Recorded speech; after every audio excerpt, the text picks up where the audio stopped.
So for all of you out there who are wondering about this recent uptick of criticizing a certain group of individuals, I don't call them babies kids, but for the sake of argument, we'll call them Maggles. And this term Maggle has been popularized particularly by a certain sector of YouTube, which I don't blame them for criticizing the Maggle. As a matter of fact, I made this meme specifically in order to address the guys who are criticizing the Maggle. And to you guys, all I have to say is welcome to the party. I'm like Bruce Willis in Die Hard. After he saved Nakatomi Plaza from being blown up and looking downstairs, I now see the cops. I now see them with all their tactical gear and their canine gear and their weaponry and their Call of Duty fervor as if they're about to dominate in shipment. I mean, freaking A. You guys are late to the party if I have ever seen it. I mean, I appreciate the concern that a lot of you are showing now for what we've been talking about for years on end. But let's be honest, this Maggle thing is nothing new. This Maggle thing has been with us for some time. And as a matter of fact, some of you have even helped to produce what we have here today, known as the Maggle. And I'm not talking literally, I'm not talking through your kids, grandkids, etc. I'm not talking about that. We are not hitting below the belt. But when it comes to this online space, a lot of individuals who were criticizing Maggles in 2019 and 2020 were the same ones who, if not, were outright Maggles themselves, were pushing messages that were pro-Maggle or were damage controlling Maggle behavior. You know, using all sorts of arguments of the system and structure of the dominant society or supremacy. All those same tactics used by every Hotep, every Proac, every whatever.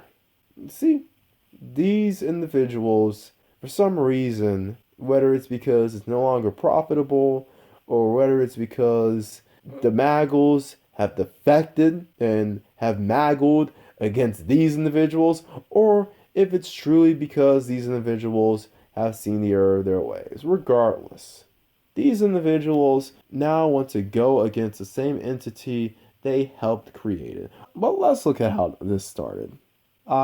Being on YouTube for as long as I have, I've had consistent messages against the community, and that included going against quote-unquote Maggles. We have seen here time and time again where Maggles or Bebe's kids have put your dude in a position and with a label because he refused to defend the Maggle ways. And that got the attention of a lot of individuals who either identify themselves as Maggles, whether current or former, or were in the business of defending Maggle pathology. And because of that, I got into plenty of fair shares of beefs or riveting debates with said groups. Now, me being the person that I am, like me or not, you cannot say that I am not principled and consistent with my arguments. However, we have other groups of individuals who thought, whether it's because of loyalty to the community or whether it's because they thought it would suit them in a better position to get brownie points and swag passes and high fives from the community, from their homies, or kudos from the ladies, from the daggles, or whether it was to make money because we all know how the Bebe's kids outnumber thinking black men and thinking black women. I mean, it's a fact. These individuals decided to cater to, pander to, or at the very least, sympathize with, empathize with, defend the pathology and behaviors of such a group. This was fine at first. It made them a lot of money. It gave them a lot of attention. It landed them the views and the subs that they have, even to this very day. And a lot of these individuals rode high on that. I mean, if nothing else, Maggles themselves, just like Proacism just like Pan-Wakandaism, just like anything that caters to the dysfunction of certain groups of individuals, whether it's imitating the dysfunction or defending it, a lot of that pays.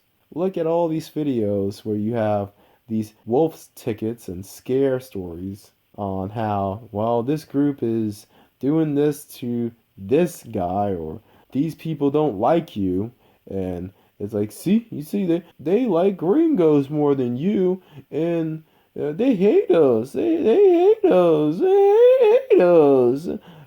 Go sub to my Patreon page. I'm like, okay, all right. You all made that money. You all were milking it in. You all were just dancing on a pile of cash while doing the pro whack hustle. I mean, the pro whack hustle at this point is a freaking day. Forget the pro whack hustle. Do the pro whack shuffle. That's what I want to see. I mean, I guess it already exists called the Mink Slide, but that's a whole nother subject for another day.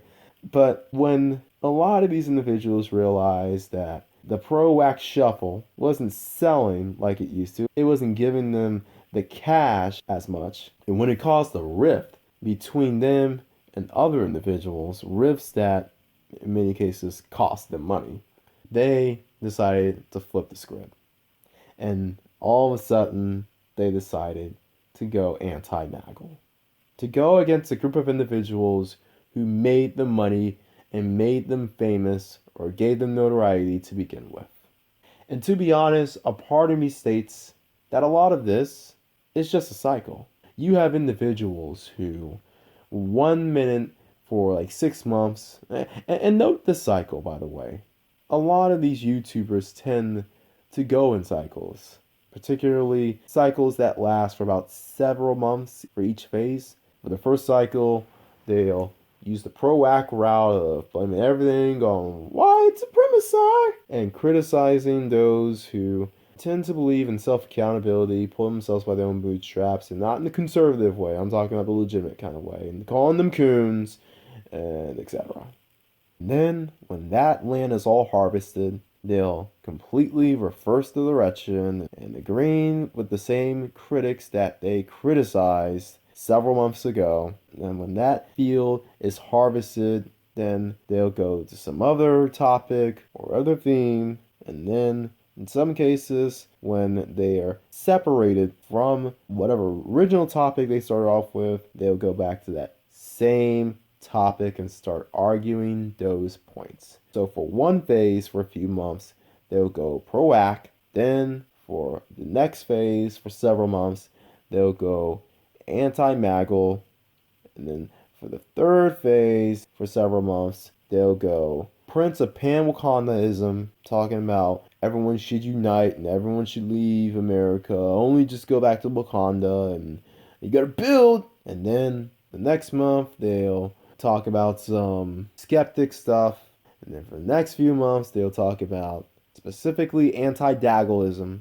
And then sometimes they'll just go around back in circle and talk about how, well, you brothers need to help the sisters and that sort of thing. I mean, we saw it with one of these stereotypical Hebrew Israelites who just about a year ago, he was trying to be Mr. Advice, and then he was going after the sisters hard, and now, so recently, he's been going after the brothers hard, and the passport brothers hard, and now he's trying to be Mr. Pro-Family Man.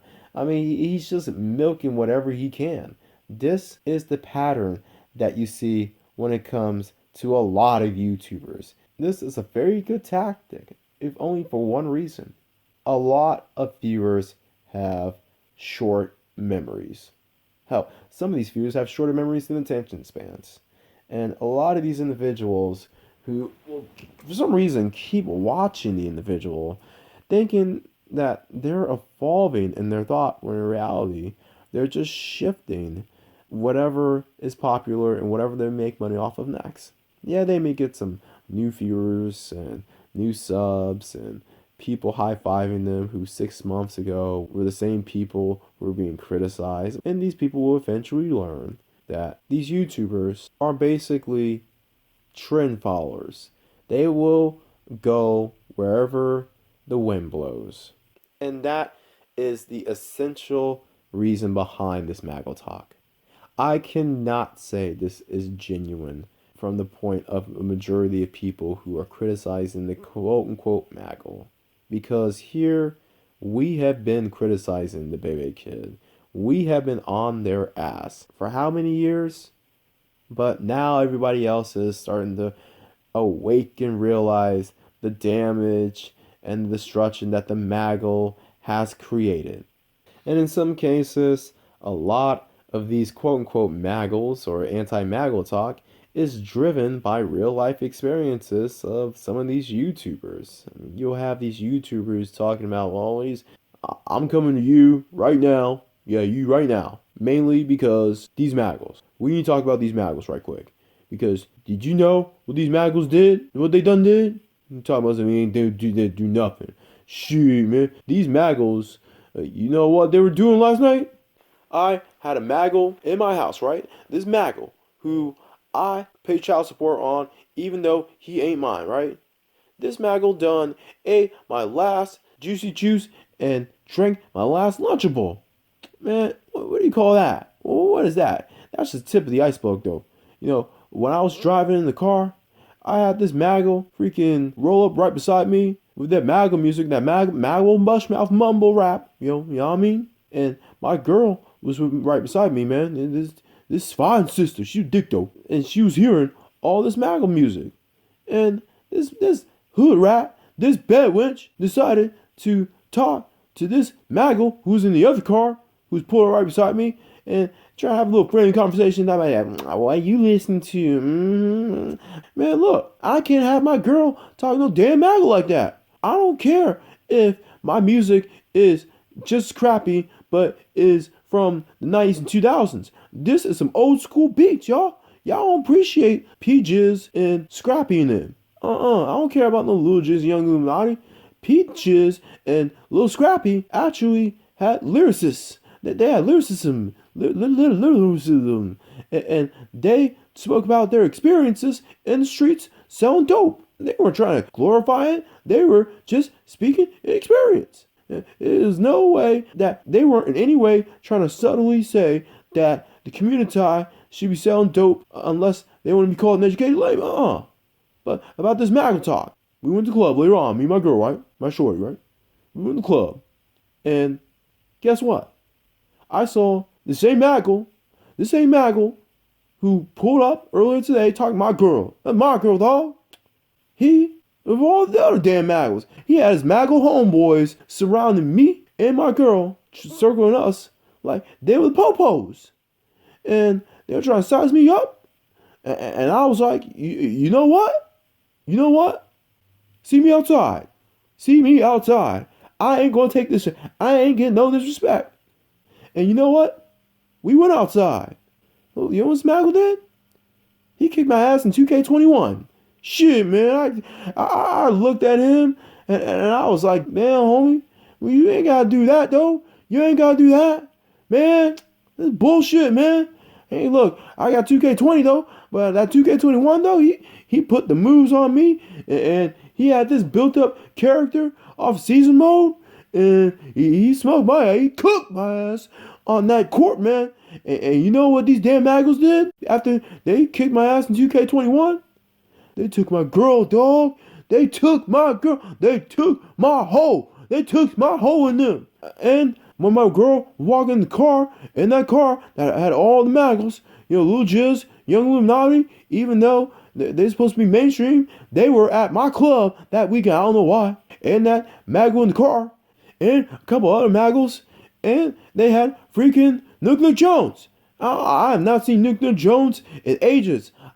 I used to go to school, that Negro, and I used to cook him, saying that he would never be a first string nigga.